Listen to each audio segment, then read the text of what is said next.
Good morning, everyone. I'm here at Goats with Horns Animal Sanctuary with Zeus. He's a little salty this morning, literally and figuratively. He was trying to chase Gilbert a little bit ago and kind of nip at him a little bit. And right behind him is that salt lick he was going to go into town on. Oh, don't grumble. Don't deny it. Yeah, so it's Sunday morning. Usually on Sunday mornings, we kind of just do a quick check-in, talk about, any updates, anything going on. I titled this live stream Summertime Blues just because, we did have the first official day of summer this week and the heat has arrived. I mean, it's been here, but it's still kicking and it's a little bit more relentless. It's actually been super humid the last couple days.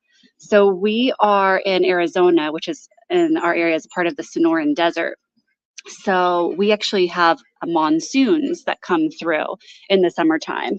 Well, that's what we want to happen. Last year was pretty dry. We didn't get a lot of monsoons. And while I personally don't like rain at all, I know that it's necessary. And we really need the monsoons in the summertime to bring, rain and restore our water supply, for the whole year. So speaking of water, I want to wastewater. Hose is dripping. Maybe I didn't crank this off hard enough. There we go. It's probably just draining out now. All right. So as I was saying, something about the monsoons is that we actually want to have really high, hot temperatures early in summer.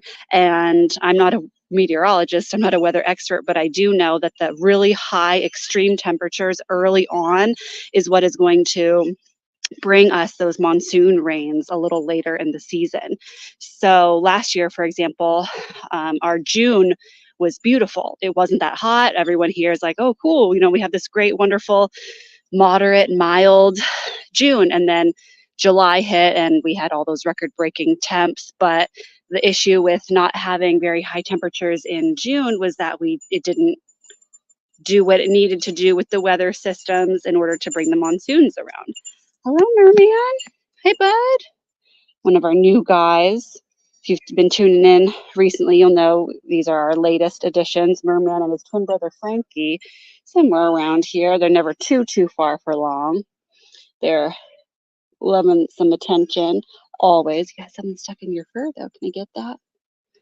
A couple of them, actually. I don't know if it was like some mud or what, but a couple of these guys have like some really caked on mud. Like Gilbert, I can find him, his little beard and on top of his head. And it was like, how you can kind of flake dried mud off? I could not flake it off. I was trying to wet it down and, get it out because I didn't want it to pull and hurt him.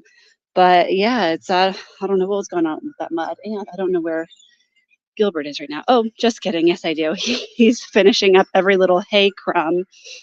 Gilbert is one of our senior goats here, this little handsome guy. So after he eats with the other pygmies, the other littles, he gets to come in a duck stall and he got some electrolytes and some carrots and apple, both of which are empty. Yeah, look at your dirty beard, sir. I was just telling him about it. Okay, but you gotta come out now.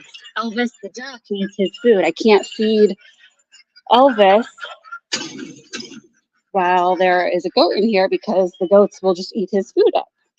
So we put it up here on the wall to make it easy. Here you go, Elvis. Now you can come have your breakfast. And I also need to grab the lettuce for the ducks. They're having one of their morning meetings. Get my tools out of here. So let's see. We also did put the new air-conditioned coop to use this week.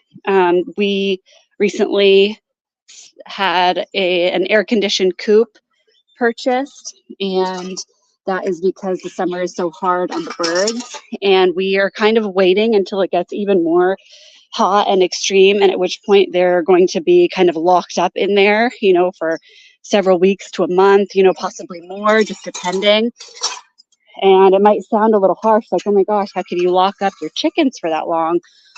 But they will get probably at least once a week, get let out so that we can do a deep clean. And honestly, every year we wind up losing birds to the heat. And this is despite all of the precautions that we take. So in order to keep them safe, they might have to be a little bit bored in the coop, but we're going to try to offer enrichment and treats and things like that so that they will, you know, not go stir crazy in there. I don't know if you can see some of these butterflies fluttering around.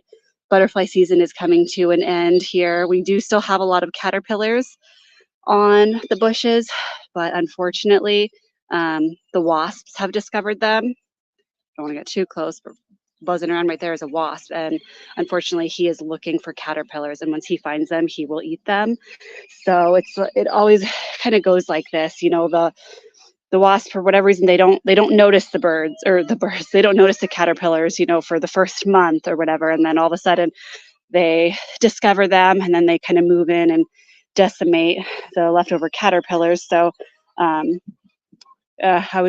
be honest, we were trying to spray some of the wasps yesterday and, you know, try to eliminate them, but there's really no way to get rid of all of the wasps. They just keep coming. And, you know, unfortunately, it is a part of, you know, the life cycle. It is natural. It's just, I hate to see it. But there's really not too much we can do other than just, you know, enjoy the last little bits of the butterfly season. It's been really nice. Maybe if we're lucky, Karen might be able to grace us with her butterfly costume one more time. Oh, it looks like this little butterfly here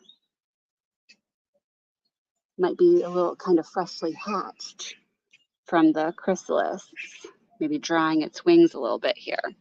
So this is the air-conditioned coop. We wound up purchasing another air conditioning unit. So there's one little wall unit there and one more here. And one concern that we did have is, you know, what if the air conditioning goes out while the birds are locked inside and then they are just kind of sweltering in here?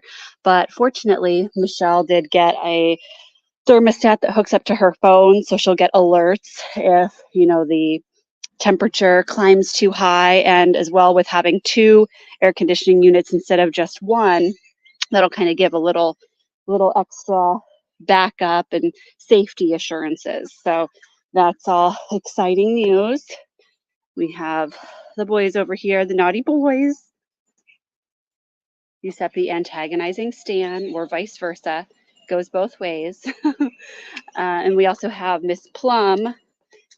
She's brooding in here. Oh, she was facing the other way. I did have her turned around, but she's like, leave me alone. Yeah, look at her puff up. She's like, get away, leave me alone. I want to stay in here now.